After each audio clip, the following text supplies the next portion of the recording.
Hello there. I keep reading this Brexit Extension Surrender Bill, and one part of it makes no sense at all to me.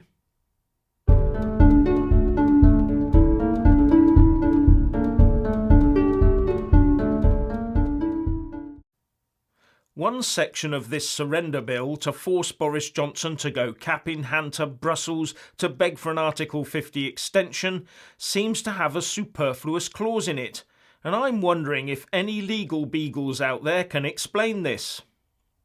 Now, Section 3 of the bill is split into 4 parts.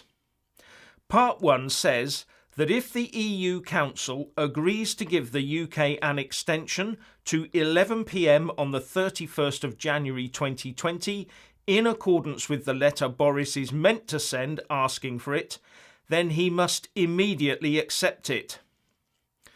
Part 2 says that if the EU Council agrees to give the UK an extension for any length of time other than until 11 p.m. on the 31st of January 2020, then the PM must within a time frame tell the EU that he accepts the extension.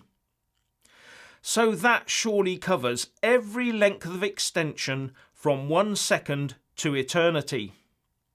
Going on, Part 3 of the section talks about what would happen if the House of Commons declined an extension under Part 2.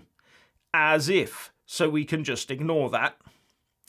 But Part 4 interests me because it says, "Nothing in this section shall prevent the Prime Minister from agreeing to an extension of the period specified in Article 50(3) of the Treaty on European Union otherwise than in accordance with this section." Now, given that the first 2 parts cover every time frame from a 1-second extension up to centuries, and that they also say he must accept one specific time frame and only MPs can prevent any other time frame being accepted, what exactly is the legal and effective point of Part 4?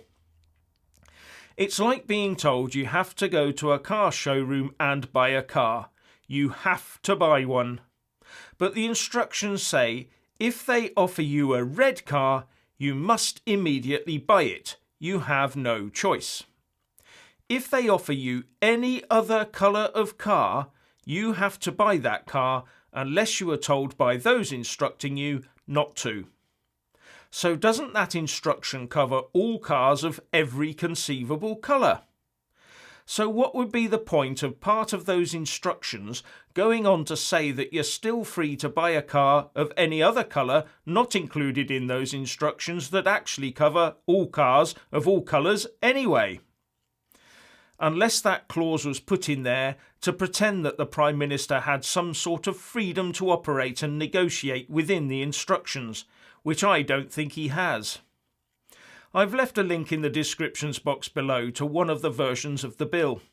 Please bear in mind that Section 1 of that version does not reflect any House of Lords amendments, but I think Section 3 is correct. I've got to say that it appears to be mere window dressing to me, so that lawyers can argue that Boris is negotiating, not just following instructions that the Queen is being forced to sign off.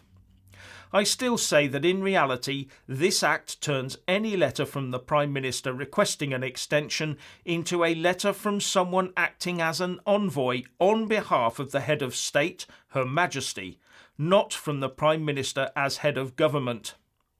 Anyway, what do you think about this section?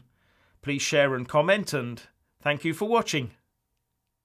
Please do like and share this video, and also subscribe to my channel. And when subscribing, please do remember to press on the little bell next to the subscribe button.